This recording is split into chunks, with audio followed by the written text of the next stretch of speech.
Hello, everybody, and welcome to BarkerModern.com. My name's Chad Barker, and we are talking today about the doors and drawers in our closet catalog.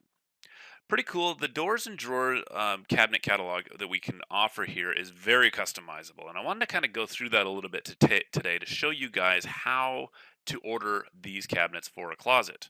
A lot of people look at it and they say, "Well, I have no idea how tall I'm supposed to make these things or how I'm supposed to set them off the floor." And we are here to help you with that. We have design tutorials, we have everything you can imagine. First of all, I'd highly recommend watching the simple closet layout tutorial. It's underneath our tutorial section. That will tell you a little bit more about in depth about closet layout if you haven't already done so. I'm going to go with a 6 inches off the floor. I'm going to imagine that this single door wall cabinet is going to be floating. And floating, I just mean it's not touching the floor. It's completely secured to the back wall, to the wall studs when you install it. Pretty easy. All right, so what we have here is 6 inches up off the floor. Most base molding is going to be between 2 and say 6 inches tall. Most of the time, it's going to be around 4 inches or under. So that's pretty nice in the fact that we can install these wall closet cabinets above the base molding. And that's pretty neat because doing it in a weekend is our goal here. And trying to do it to the point where you remove the base molding from your existing closet and then start removing the carpet to try to get the thing to sit on the floor, it can turn into a very big fiasco very quickly. So what we recommend is installing them floating up at 6 inches. And if you want, you can always add a toe kick on after the fact that's hanging or being supported by the bottom of the cabinet. And then you don't have to remove, it can be a removable toe kick. Therefore, you don't have to get into removing your the carpet and then having a carpet guy come back out to, get it put back in. It would be a big mess. We'll talk about that in another tutorial in another category about using a toe kick and feet, and that's a different day. So let's do this. 6 inches up off the ground. Our depth of this cabinet is going to be 17 inches. Depth is from the back of the cabinet to the front of the case, not the front of the door, people. The front of the case. So if you look at it right here, you can see the dimension. It's always the cabinet case. The door is not considered a part of the depth of the cabinet. All right, the width of this single door cabinet obviously can be anything you wish. It can usually be between 9 inches and 24 inches wide. Anything wider than that, we don't recommend. You can order it in a two-door fashion, so it can go up to 48 inches in width, obviously. And we kind of keep track of all the stuff and give you the defaults already when you're going to order. You'll see that. As far as heights are concerned, I have a default height of 30 inches. Now, a lot of people said, why is the default of your wall door, one door cabinet 30 inches tall? I want it to be 36, like a kitchen cabinet. Well, we need to remember too, we have a 6 inch tall, gap underneath. So that's technically 36 once you factor everything in, right? In a closet application, you can go higher than this. That's fine. I've seen people go up to 42 inches. Just remember that we're looking for a generic height of say 96. Let's just say, for example, the wall height is 96. You're going to probably want to fit in a single hanging rod above this. Hanging rods are pretty versatile. It's great for organization. So let's see what happens when we do that. When we take a hanging rod, a wall one door cabinet, and put them all together real quick. So let's go with a single hanging rod. And that's 9 inches wide. That's always nice. Okay. And I'm going to move this guy over here. And I'm going to show you exactly what needs to happen here. So let's take this guy and I'm going to make him right at 60 inches tall. Now, a lot of people say, why would you want to do 60? 60 is a nice even number. It gets us up pretty high. Now, obviously, you don't want to take this thing all the way to the ceiling. So you're probably going to have to take this thing down a few inches. If it goes right to the top of the ceiling, if the ceiling is out of level even just a little bit, you're going to run into issues and you're going to just be screaming about it because think about it. How do you cut down a cabinet case? It's going to mess everything up. So you want a gap there. Now the gap that we run into is going to be 4 inches. That's what we recommend. So I'm going to decrease the height there, sorry, by 4 inches and leave 4 inches gap between the top of the cabinet and the ceiling. And that's if I run the cabinets to the ceiling. Again, you don't have to. You can leave 12 inches of gap there and just, have another shelf up above. That's fine. You can do whatever way you want. All right.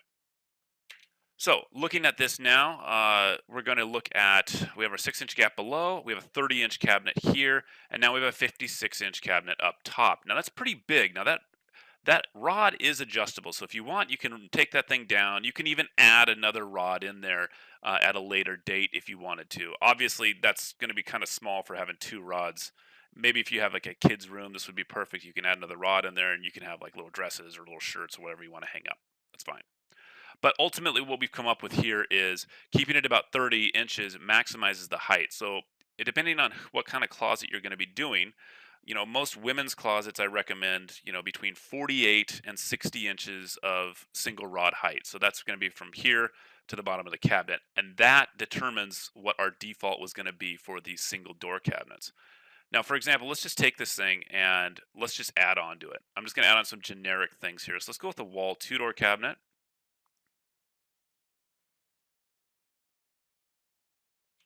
And I'm going to make the default height there 30. And I'm going to extend this over just a little bit. Okay, let's copy and paste a little bit here. Now what I'm doing here is I'm just building the closet wall. And obviously you can do anything you want. You can substitute drawers and doors and, pretty much anything you really could think of. And then I'm going to take this hanging rod cabinet and I'm going to start copying and pasting. All right, so real quick example there. What we have now is our default. We have our 30-inch door height. And again, we can do doors and drawers along this thing. You can go crazy with any sort of application you want. Again, get creative. But then up above, you're going to have this hanging rod cabinet up here.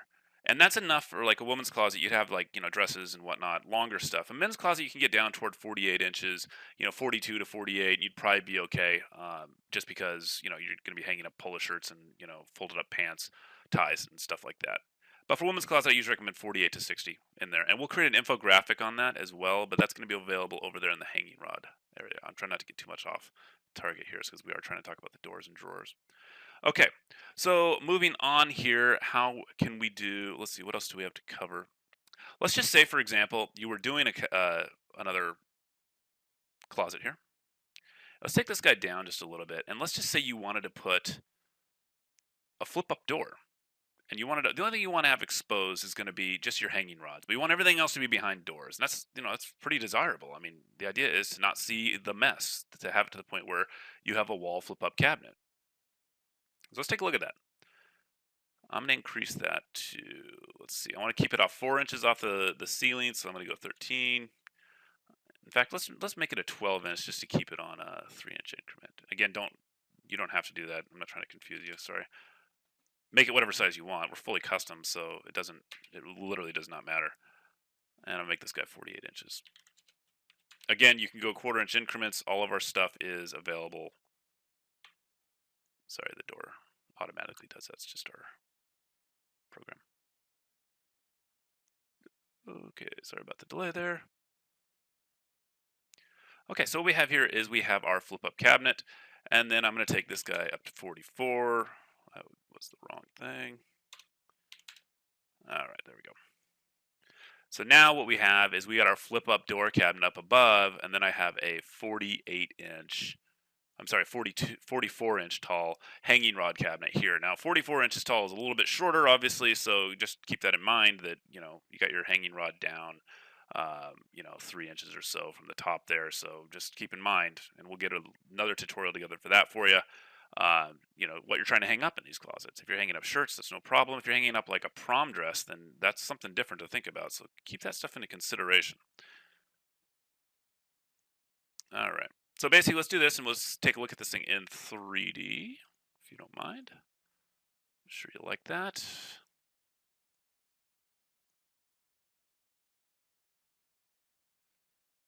All right. Now I want to show you how this thing works with flush, how everything's all flushed up here. So there we have it. We have our wall flip-up cabinets up here. Now remember, when you order those wall flip-up cabinets too, when the door opens up, it does not stay in the up position. There is other hardware available for that, and I will start carrying that here pretty soon. I don't have it on the website yet as of today, but it will be. I mean, right now we're in September 2017, so it will be very soon. So by the time you watch this video, it'll probably already be on the website. You can add it onto any cabinet you want. It's going to be an optional piece because some people, they don't use the wall flip-up door cabinets that often. They don't really want to put the extra money into the hardware. That's why I'm not going to try to sell it to you guys or include it as like a standard feature. But the idea here is you have to open it up, put some stuff in there, and maybe you're Christmas sweaters, ugly sweaters, or something like that. I'm not, I don't know what people store in their upper cabinets. I probably need to start storing my stuff better. So, as you can see here, we can have our wall flip-up cabinet. Again, down here, doors and drawers. It doesn't really matter. These things sit right next to each other. But one thing I wanted to focus on here was how seamless the design is. If you look at this, each cabinet, there's only about an eighth of an inch between the doors right there, which is really cool. Down here, eighth of an inch. Again, all of our reveals are like that. But the fun thing about this closet line, one of my favorite parts about it, is the way that, let's just zoom into this. It's the way that everything's flushed up. So if you notice that our hanging rod cabinets here, they're ordered at a depth of 17 and 13/16, whereas your door cabinets are ordered at a depth of 17 inches. There's a 13/16 different. We want those to be a little deeper on the top here so that they're flush with the face of the door. That creates a nice flush custom look. So since we're giving you guys the opportunity to increase and decrease your cabinets however you see fit. You can do the depth, the height, the width. Width is quarter-inch increments, heights quarter-inch increments. Everything's customizable. So the idea here is to make it so that you can do anything you want down on this row, anything you want on this row, and then they all come together looking perfectly seamless, as you see here. So that's one of the favorite things about this whole thing. Also, when we have horizontal grain, notice this. We can do vertical grain or horizontal grain on this thing. It doesn't matter. But the vertical grain is going to run vertical, and then it's going to continue into your cabinet and go up on the inside. These are little things that the industry really hasn't dialed in yet. And it's one of the things that we're trying to push forward here is the fact that we're trying to make everything just, you know, that there's thought put behind everything. I know that seems sappy and boring, but it's just one of the things that was my favorite part about putting this design together, or this closet line together, was just making all these little intricate perfection design attributes. I don't know if that makes sense, but you can kind of see what it is. So anyway, nice and flush. Everything goes together properly. It's seamless. There's very small gaps. It's done the way it should be done. So that is our doors and drawers. I hope you enjoyed the tutorial. Have a great day. And if you have any questions, feel free to give us a call or email. I'm sorry, an email. It's info@barkermodern.com. And we'd be happy to help in any way we possibly could. I do appreciate it. Thank you. Have a good day.